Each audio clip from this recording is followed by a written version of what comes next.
Hello and welcome to the Knowing Self, Knowing Others podcast, where we discuss self-aware leadership with thinkers from around the globe. I'm your host, Nia Thomas. Join me as we talk to today's guest. A very big welcome to today's episode. I'm delighted to introduce Lindsay Bingaman. She's director of SureAcademy, consultant and executive coach. With over 15 years of experience, Lindsay specialises in integrating psychometric data, technology, and AI to enhance leadership, team, and organisational development. She's known as a personality explainer, and she helps individuals and teams to understand how their personality shapes relationships and performance. She previously led emotional intelligence-based leadership programs at Telios Leadership Institute, and she now serves as faculty on the ICF-accredited Telios Coaching Essential Program. Her expertise spans emotional intelligence, executive presence, and people data, with experience across government, healthcare, professional services, and non-profit organisations. Lindsay, a very big welcome to the show. Thanks, Nia. So happy to be here. And it's not often you get to hear one's career summarized like that. So thank you for the warm welcome. So tell us a little bit about your career. It seems that you've got the tech side and you've got the psychology side. How did those two things come together? Yeah, it's been a really interesting journey. So, first of all, I discovered Myers-Briggs in college and was like, oh my word, what is this thing? I felt like I had a manual for myself. And so from that point on, really sought like, how can I use this in my career? And then spent the first, 10, 15 years in consulting and coaching and really supporting people and teams and organizations to especially around emotional intelligence to develop self-awareness and positive relationships at work and positive cultures. And from that work got connected to my current company now, which is a software company that integrates psychometric data, AI, and technology into an app. And so it's kind of funny. I'm sitting here, now like 20 years into my career, like, oh, how did I get here? Because it's such a different world as you take something and in this kind of business world, this go-to-market world and technology from where I used to be, which was all about leadership programs and sitting together and doing a 2-hour introduction as each person checked in. And now I'm in this kind of like intense technology world, which has been an incredible education. So it's just been like a wild journey where I'm sitting here kind of wondering how I got here, but also feeling like in some ways I've been preparing my whole life for this job because of how it aligns so perfectly with my interests over the entirety of my life. So tell us a bit more about how you use the tech, and particularly, I guess we're all interested in AI because we're all talking about it right now. How does the tech fit with the psychometrics? How do we get from, I guess, what we're all used to is either a form or an online form that you fill out all of the boxes? How does that work with the tech? Yeah, so it works really beautifully and seamlessly. And like you were saying, for a majority of the past, 20, 30, 40 years, people have been doing these assessments in organizations, but a lot of times they're on paper or it's a PDF and you'll say like, hey, do you have your team's data or your data? And they'll say, oh yeah, it's in my desk drawer or it's in a folder on my desktop. And and that's great. It's helpful information, but what we're doing now is integrating that psychometric data, putting it in an app, putting it in your hand so that you can use it not just like, oh, that's interesting, I'm a red or I'm an owl, but as a real living, breathing data set that can be used and leveraged in powerful ways, especially in organizations. So we're kind of moving from that like insights piece to action and using the technology, using the algorithms to tell you, well, based on this, here's what you need to work on based on what you told us about you. And then also, here's this other person's data. Here's how you guys need to interact together to be more successful. So it just takes some of the mystery out of the relationship building phase, especially as we're in dispersed remote work setting where, you could easily only spend a few hours a week live with a colleague you're working with regularly. So it really just helps kind of like that. We call it speed to relationship. You talked a lot about using psychometrics when you're in an organization and about the relationships. I spoke to Nancy Parsons a couple of episodes ago, and she also works in the psychometric sphere. And she talked a lot about using it for recruitment. Is that something you do? What are your thoughts about it? I know I've spoken to lots of other people who have said, well, does psychometric pigeonhole people? How do we ensure that we get the uniqueness of people when we're using psychometrics? Yeah, it's such an interesting topic, Nia, and one we have to like kind of trod carefully, I think, as people who are in this field. And I think in some ways, I'm a little familiar with Nancy's work, and in some ways, this data set it's very predictive. And so, we can often say like somebody who has these preferences is going to be happy and successful in this role. But in other ways, I don't ever want to see people be put into a box or kept out of a role that they could be successful in because of their data or their, preferences. And so I think it's a really tough question for us to wrestle with around how do we use these responsibly but still stay open to how people can evolve, grow, and change. And this is where, like my background as a coach, I really hold the belief that like humans have the incredible capacity to change in ways that we never thought we could. And I've seen colleagues who were incredibly introverted and could never stand in front of a group grow and evolve and now do public speaking on a regular basis as part of their job. Or people who are big picture, hated spreadsheets, manage the fine details of a project. And so I think it's just it's an interesting and important conversation around how do we use these things to predict job success, but also not to keep people out of things that, or take them out of the running for things they could be successful in. It's interesting. So, watchers and listeners, if you are interested in psychometrics, finish watching or listening to this episode. There's also the episode with Nancy Parsons. Susan Muss and I also talked a little bit about this, and Alison Reynolds and I talked about MBTI. So you've got 4 episodes here where you can go back and have a listen to other people's thoughts around psychometrics. So we are interested particularly in self-awareness and self-awareness as it aligns to leadership. From your perspective, with your knowledge and background in psychometrics, what does self-awareness mean to you? Yeah, it's interesting because when you look at the emotional intelligence model, self-awareness there is really defined as emotional self-awareness. So in this moment, am I, able to name the emotion that I'm feeling and then, manage it productively? But I think to me, it means a lot more than that. It can be personality dimensions. It is the emotional piece. It's, what are my preferences? What are my interests? Like, what are my values? What do I care about? All of those to me are different dimensions of self-awareness. And I think the person I've seen do the best research on it recently is a woman named Tasha Eurich, and she describes it as internal and external self-awareness. So just that idea of like internal being all the things I just described. How do I sit down with myself, be reflective, and become aware of all these things that are inside myself that only I can know and put my finger on? And then external self-awareness, which is what is the impact that I have on other people? So when I walk into a room, what energy do I bring with me? How do I make others feel? How do others feel about themselves when they're with me? Which are all so important, and actually it feels very rare sometimes that people truly carry that awareness with them of the impact that they have on a room. Yeah, most definitely. That definitely aligns with my view of self-awareness, that it isn't just reflection, it's about that recognition of your impact on others. And also for me, it's about regulation of your behavior, which I Mhm. suppose is a lot about what you talked about earlier in terms of once you've done your psychometric test, you have all this information about yourself, and now you can make some choices about any changes you want to make. Yeah, absolutely. And I think that's what self-awareness is all about, is that it gives you choice.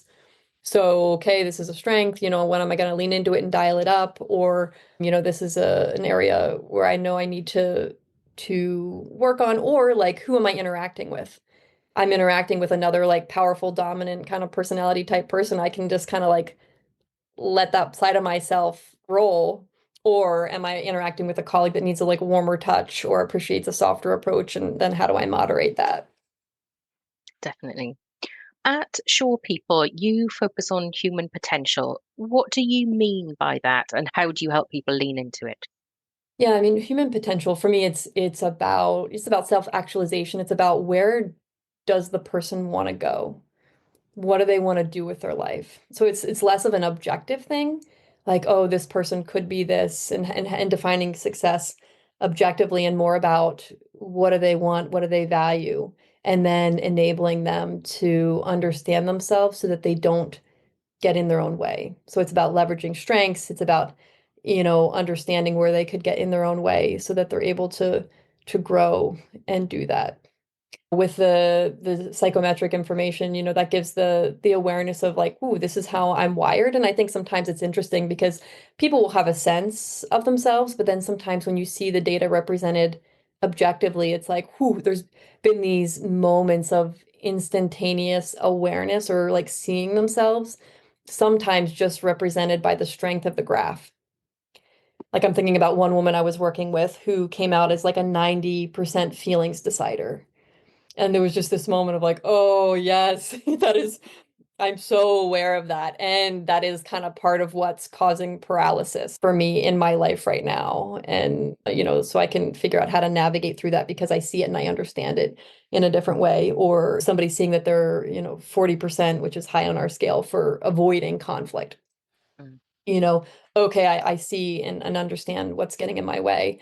And then having the technology and the AI, the algorithm there, it just takes it to a different level because now you have not just you saying like, oh, I see this and I can help myself, but you have this science-based algorithm that's saying, based on what you told us about yourself, here's what our algorithm says are the 3 or 4 points you need to intervene on to become even more effective. So for example, for my personality, it's very people-oriented, I'm cooperative. It tells me you need to be more assertive. Or I'm intuitive, I'm big picture, you need to be better at execution and planning. So it's just really lovely because it keeps it objective in a way and really precise. And then when you integrate AI, also like the piece that can help then coach me on how to get there, it's a really dynamic combination of technology and AI that we have today. It's interesting. Colleagues and I are talking a lot at the moment about looking for different jobs, and we read the person specification, and a number of us have said, yes, I can do this, this, this, and this. Oh, but I can't do that, and therefore I'm not going to apply for the job. Mm-hmm. How does what you talked about potentially help us to get over that? Because actually, if we meet 90% of the job description, does this last piece matter? Mm-hmm. Well, it's so interesting. And what comes up to me first when you talk about that is like in our personality model, there's some personalities that run confident and there's some that run a little more hesitant. And so I feel like, what I kind of saw and understood, and there's gender in there, there's culture, there's so much that's also layered on top of this. But I think in what you were describing, there's a lot of people I work with who run that more hesitant dimension where it's like, working or coaching with them around that, it can be helpful to know that this is something that might be a bigger issue. And so to help them turn that alarm that's going off, like, ooh, you might not be, you're at 90%, but you're not at 100%. Like, okay, you run hesitant. So in your case, how can we help you turn that thing off and move boldly forward? Yes, I like that. Moving boldly forward. Yeah. Definitely. What are some common misconceptions about leadership that you've encountered? And maybe this hesitancy or imposter syndrome is something that's you're coming up against? Yeah. So I think, again, over the last 30, 50 years, a lot of this stuff is relatively new coming out of 1950s, 60s, or even later. I think some of the classic misconceptions about leadership have really been like, I need to be the smartest person in the room. That's all that matters. I need to be tough. I need to make tough decisions and really show my dominance. When in reality, all the research over the last 30 so years is pointing to emotional intelligence as the differentiator between good and great leaders. And there's this exercise I've done over the last 10 years in a lot of these leadership workshops where it's called best boss, worst boss. You ask everybody, what was the worst boss you ever had?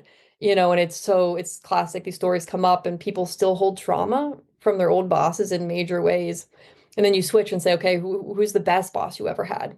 And it's so interesting to me because without fail, people will say they helped me. They could see potential in me before I could see it in myself. Like they were patient, they enabled me to grow, they understood, they were flexible.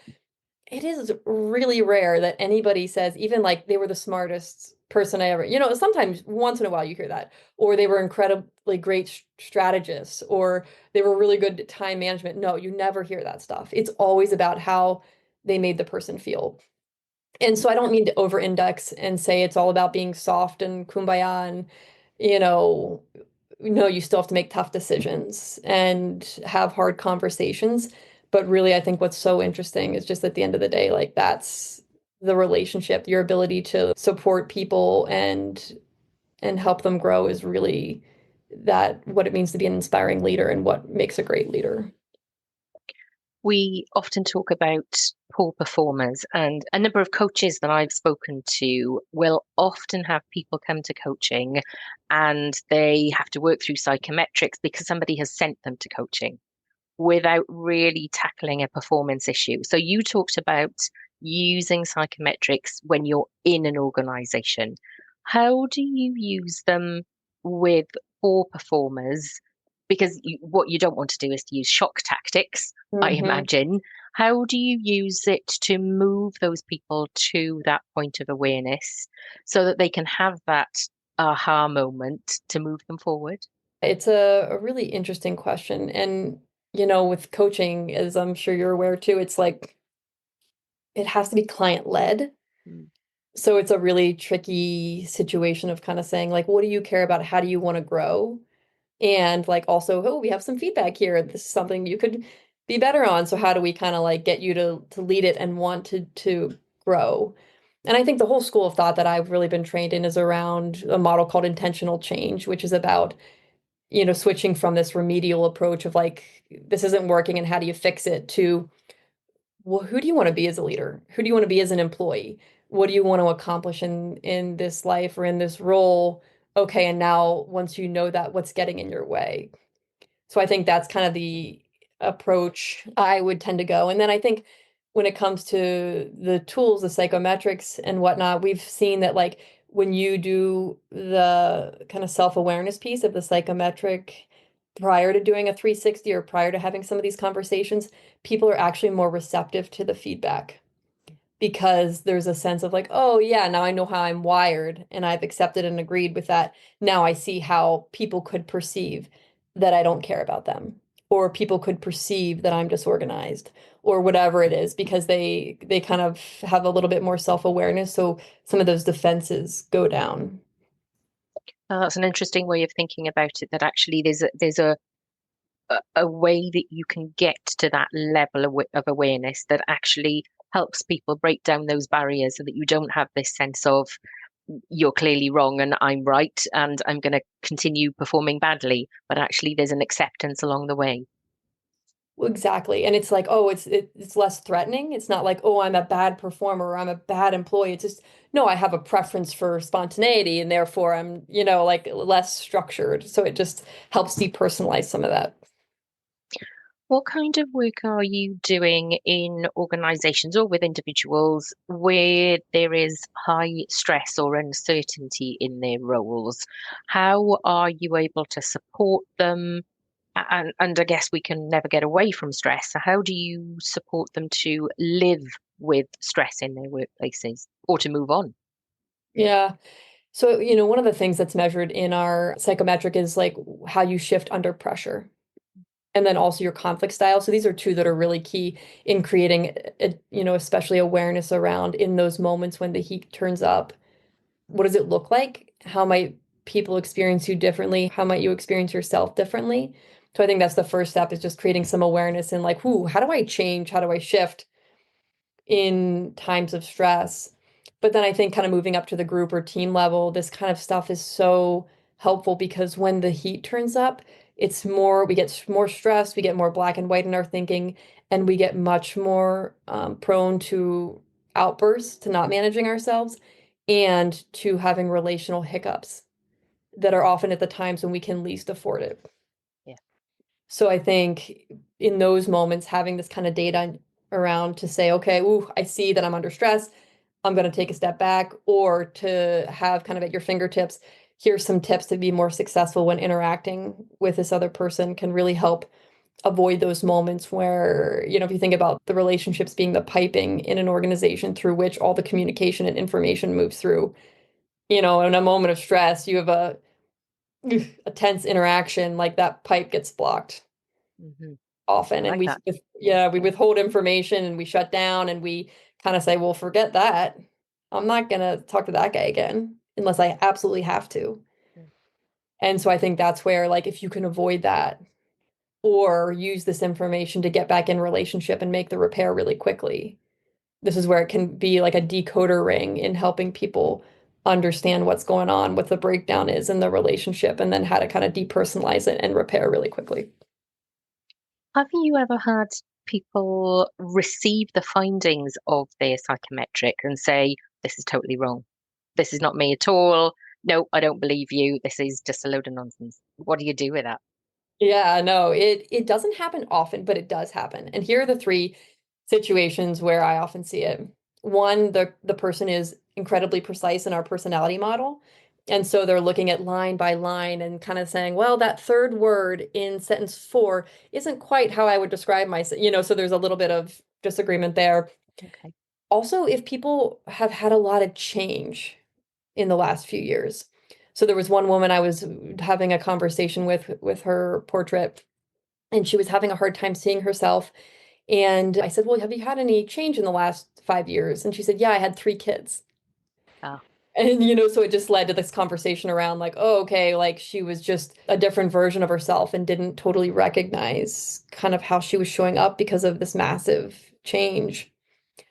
And then I think sometimes too, when people are in toxic work environments or in roles where they're really struggling and not thriving, sometimes they've so adapted or they're so operating out of kind of their natural preferences or that they've lost kind of touch with who they are or what they, so in those moments, I try to take people back, like, okay, in high school or over the course of your life, what are words that people would have used to describe you to try to get back to the essence of how they have historically known themselves to be. So if you have somebody who is, yeah, I agree with some of this, I don't agree with everything, how do you coach them to use the learning to be constructive?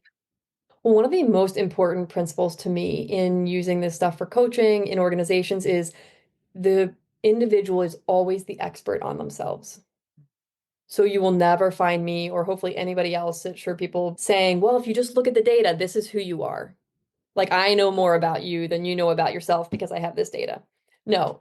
So sometimes, if somebody has that reaction, we'll sit together and say, okay, is this a little bit of a blind spot? Let's explore and let's talk it through. Or is this just something that like was misrepresented or came out this way in the assessment, but for some reason you don't resonate with it, even though that's what you told us about yourself. And that's fine. That's we are as humans are incredibly complex. And so while the data set can be incredibly helpful and there's value in it, we don't hold to it more than allowing for the incredibly complex human in front of us. Yeah, I think that's a nice way of describing it. I joined a webinar on the Future of Work Scotland a few weeks ago, and Stephen Morris was on there talking about that challenge between hard skills and soft skills, and I call soft skills relational skills. How can leaders really balance that awareness of the emotional intelligence and the hard skills? And I think a lot of what we've talked about is though that softer side, that relational side. But what happens if actually I'm supposed to be a technical expert in my leadership role, but actually I'm not really aware that my technical expertise is not as good as everybody else? Where does that go if we're talking about that difference?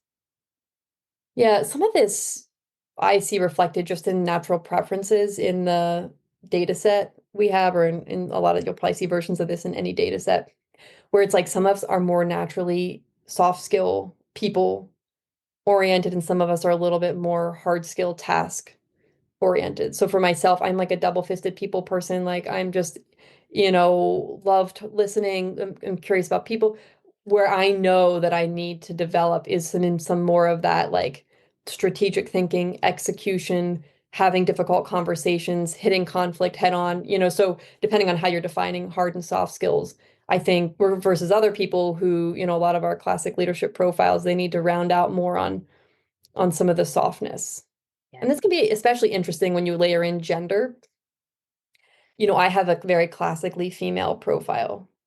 I'm warm, I'm nurturing, like Whereas I work with a lot of women who have a more typically maybe features that we would more associate with men or masculinity of being direct, bold, decisive, precise. So that can also, I'm allowed for the full expression of my preferences, whereas some of my other female colleagues or people of color, a lot of different people we talk to talk about how some of us are allowed to express our qualities more so than others. So with the data set that I work with, I think it's really more about social, emotional, adaptive growth is how I would frame it as well. Like, who do I need to become in order to grow in my career, and a little bit less about the technical, because there's kind of like often you're thinking about two different buckets, like how do I need to grow and shape myself differently and become a different type of person? And then there's kind of like, what do I need to learn? So this definitely indexes more on the former and less on the latter around growth, as a person, but less about the technical kind of hard skills, which would be assessed in a different type of way. And I think that's a good thing, because you mentioned earlier that actually we do focus a lot more on the hard skills and far less on the relational skills. But I think that's starting to tip over the last 4 or 5 years. And I think COVID changed us. And it started to really focus that conversation around relational skills. You mentioned a data set a few times, and I'm really interested to know, you've probably got years worth of data now. What are these key things that are coming out of your data set? Yeah, so the one I work with is called Prism, and it measures 54 traits and attributes. And, I think we have like 10,000 plus Prism profiles now. So it is really interesting to see. We have a lot in healthcare, and that's where I've seen some of the trends. And, the first framework has 4 different quadrants, and one of the personality quadrants there is about high power, bold, direct, decisive people. So one of the trends we're seeing is that they like rise to executive roles. Like, you'll find them more commonly there. And I don't think it's necessarily because they're more skilled. It's just that's where they like to live. They like to be in charge. They like to be authoritative. And then we found that like people at the director level or lower were more highly represented in some of the other more cooperative, people-oriented quadrants. And which again is not surprising. I think that's just where they feel more comfortable living. But one of the other interesting trends or findings we've started to uncover is that that bold, kind of direct, decisive personality type group has a really high threshold for conflict, for stress, and for endurance. And you would think that they would be the ones that were less likely to burn out. But actually, what we were finding is they were reporting higher levels of burnout. And I think, what was going on is like the more sensitive group is more quick to say, oh, I think I'm burning out. I need to find other people to support myself, or I need to slow down, or I need a cup of coffee in my window seat, or, whatever it is, where that high power group are better, like it, or better, worse at like turning off their body and emotional signals and just pushing through. And so we'd find like they're in the hospital before they're like, oh, maybe I do need to slow down. So it's just kind of interesting when you have this data at that kind of level, you can start to see some pretty interesting trends like that. When I did my research, I was interested in self-awareness at different levels of hierarchy. And the research, the literature at the time was saying that individuals at the strategic level of organizations are far more self-aware. When I did my research, people were telling me the opposite, that actually Yeah. people at the high level were not self-aware at all. They would stab you in the back if they could. They would pull the rug from under you. And this was the general feeling that people had. What is your data telling you about senior people and self-awareness? Oh man, there's so much in it. And, I guess just I'll first start with just kind of my anecdotal, I think to get to certain levels of leadership, it does require a lot of emotional intelligence, and self-awareness is at the heart of emotional intelligence. So it makes sense in that regard. But we also know power can shape and change your brain and make us less self-aware. So I don't feel like I can empirically weigh in on that from our data. I will say again that like that bold, direct, decisive personality type is more highly represented at the top of the organization. You know that in any executive group, C-suite group, there's going to be a high percentage of them that are represented there. And I will say that that group tends to have a smaller radar for emotional data. So I won't say that they're less self-aware, but I will say in my experience and what our data indicates is like they might be less sensitive to picking up on all the different kind of emotional tremors in the room. That's interesting. So Yeah. we really need to keep an eye on what the data is saying to you, and maybe we will be having some reports in the next year or two on your data. Yeah, absolutely. That's one of the things in my role that I'm really hoping we can kind of continue to get more from the Amazing. field and package and really, share a lot of our learnings as we look at these trends. And that's where the technology and the AI are also incredibly helpful in capturing some of this in more powerful ways so we can intervene and support people better. Amazing. Lindsay, I've really enjoyed our conversation. I think psychometric tests are fascinating, and I think they're a very interesting tool, and I think they are helpful at a particular point in time, and they do uncover your blind spot. And I think we need to go back and revisit our psychometrics because, as that person you said you talked about who'd had three children in 5 years, a lot can happen in our lives, and we can change and we become different people. But I think they are really interesting tools, and there is so much data and so much science behind them that there's just got to be something in it.